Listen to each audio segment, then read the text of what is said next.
Xorij chempionatlarida to'p surayotgan o'zbekistonlik futbolchilar o'z klublari safida navbatdagi uchrashuvlarini o'tkazdi. Ayni paytda Angliya, Turkiya, Eron, Ozarbayjon va Birlashgan Arab Amirliklarida faoliyat olib borayotgan legionerlarimizning o'yinlariga nazar tashlaymiz.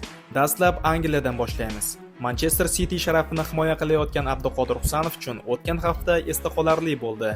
Himoyachi o'z tug'ilgan kunini nishonladi. Shu munosabat bilan uning jamoadoshi Erling Haaland ijtimoiy tarmoqdagi sahifasida hazilomuz tarzda post joylab, Husanovni 5 yoshing bilan deya tabrikladi. Shuningdek, klub afsonalaridan biri Sergio Aguero ham Husanovning o'yini haqida iliq fikrlar bildirdi. Bu yil u juda yaxshi o'yinlar o'tkazyapti. Husanov odatiy moslashuv jarayonidan o'tdi va endi buning natijalarini ko'ryapmiz. Abduqodir kuchli, juda tezkor va yakka kurashlarda g'alaba qozonadi.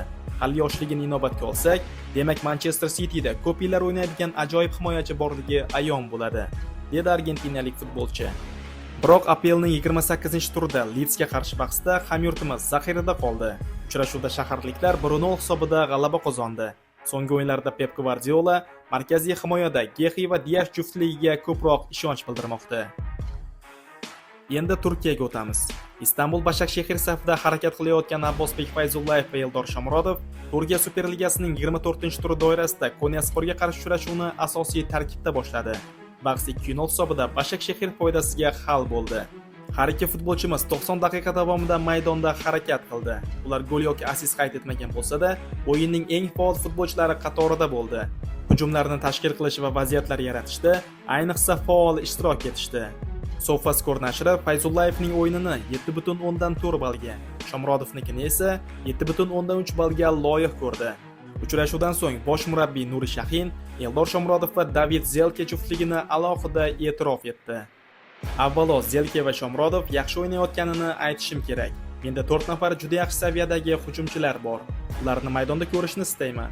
Shuning uchun shu sxemani tanladik. Eldorning intellektual salohiyati Zelkening ishini ancha yengillashtiradi. Shu bilan birga Zelkening jismoniy ko'rsatkichlari va bosh bilan o'ynashi Shomurodovga ham katta yordam beradi. Ular yaxshi duetga aylandi.